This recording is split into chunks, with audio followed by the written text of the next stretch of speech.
Est-ce que tous les hommes sont capables de vivre avec une prêtresse, une reine ou alors une gardienne de clan? Non.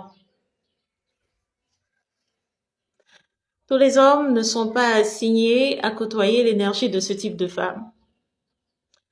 Dans le cas de certaines unions, de certains couples, hein, l'énergie de cette femme parfois peut être inconnue jusqu'à un certain point. Ça peut être endormi. Toutes les âmes sont spirituelles dans la nature, mais toutes ne le sont pas au même niveau. Et les niveaux, pour certains, peuvent être statiques sur le long terme, donc à la naissance jusqu'à la mort. Et maintenant, pour d'autres âmes, ça peut être quelque chose qui se doit d'être évolutif et toujours croissant.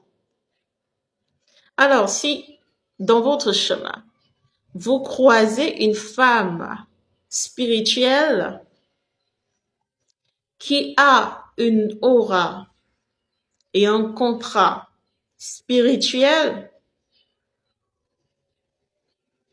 sachez qu'il n'y a qu'un certain type d'homme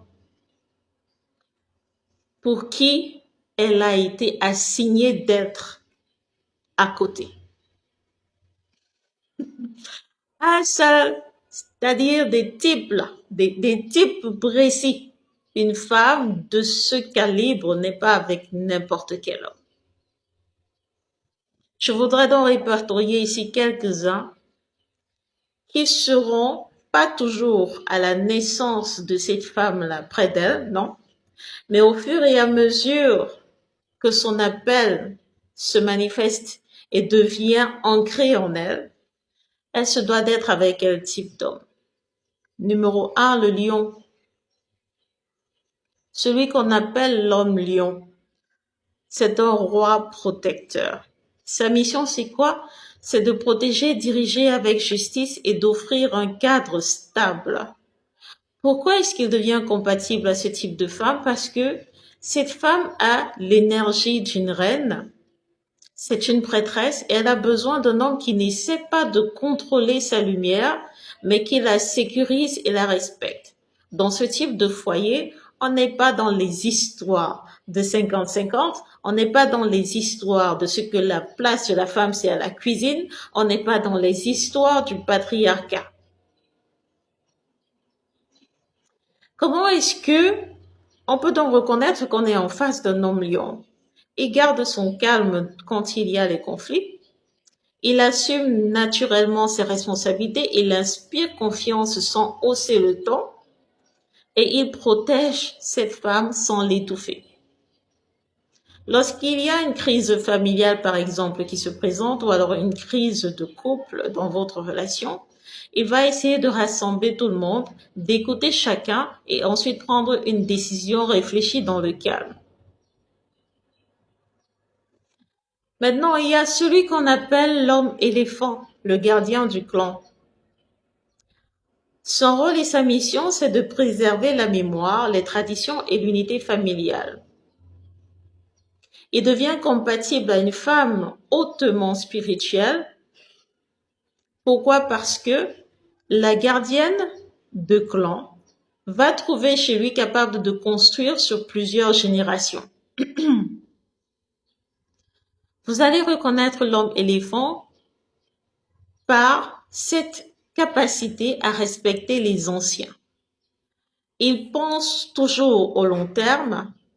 Il privilégie tout ce qui est paix durable aux victoires immédiates. Il transmet ses valeurs aux plus jeunes. Il ne manque pas de le faire.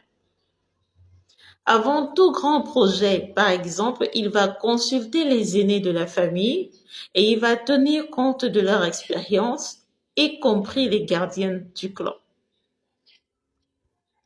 Maintenant, l'homme aigle, c'est quoi? C'est le visionnaire. C'est un homme dont la mission de l'âme, c'est de voir loin, de guider et de discerner les autres. Il va rencontrer une femme spirituellement puissante parce que elle va apprécier chez lui le fait qu'il soit capable d'avoir une vision claire plus que de vivre uniquement et permanemment rien que dans l'instant. il voit loin. Lorsqu'il va se tenir devant une femme hautement spirituelle, une reine, une prêtresse, etc., elle va remarquer qu'il réfléchit avant d'agir, il ne se laisse pas facilement distraire, il encourage les projets ambitieux et il garde toujours une vue d'ensemble sur quasiment tous les angles. Là où certains vont voir un obstacle, un homme aigle va voir une opportunité de croissance. Maintenant, le buffle. Un homme buffle, c'est un bâtisseur né.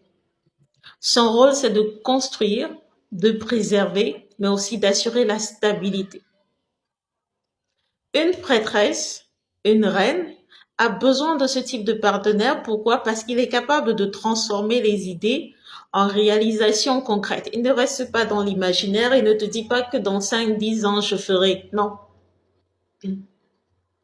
Il bâtit, il construit. Jour après jour. Il se matérialise à elle. Comment?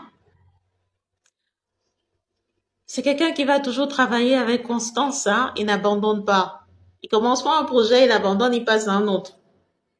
Il est constant dans ce qu'il fait. Il tient ses promesses. Il préfère les actes au discours. C'est pas quelqu'un qui va venir vous dire je t'aime matin, midi, soir.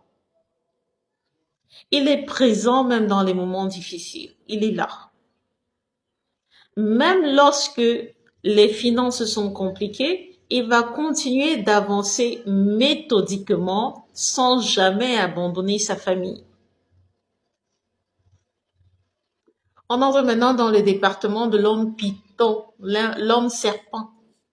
L'homme python, celui qui est sage et il est silencieux. Son rôle et sa mission, c'est de canaliser la puissance, de favoriser la transformation et de préserver les équilibres. Là où il y a l'homme python, il y a forcément transformation. Le python se doit d'incarner quoi? La sagesse, la patience et le lien entre l'invisible et le visible. Donc c'est quelqu'un de mystique et c'est quelqu'un qu'on retient,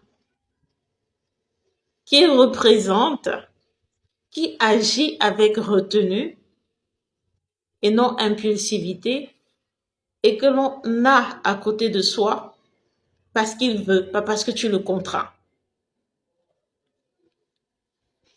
Comment est-ce que ce type d'homme va se matérialiser près d'une femme de cette envergure? Vous allez le reconnaître par sa manière de parler peu, mais d'agir avec précision. Il inspire naturellement le respect, il évite les réactions impulsives, les femmes qui sont toujours dans les excès là. Non, il n'y a pas d'homme python à côté. Il sait accompagner les périodes de changement, de transition, etc. Lorsqu'une femme se met à muter, une femme spirituelle, le gars est là.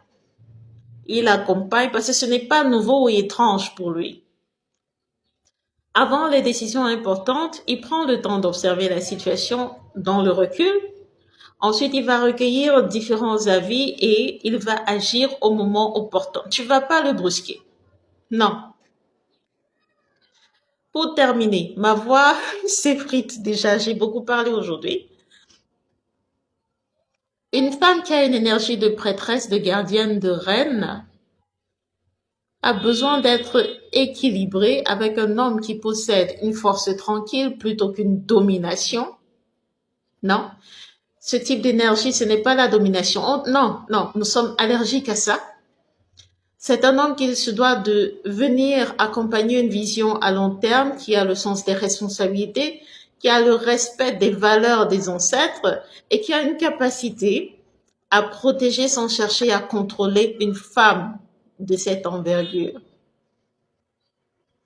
Pour terminer, comme je le disais, une femme hautement spirituelle n'est pas l'épouse de n'importe quel homme, n'est pas la partenaire de n'importe quel homme. Une fois qu'elle le sait même, le choix se doit d'être très précis et crucial pour sa mission.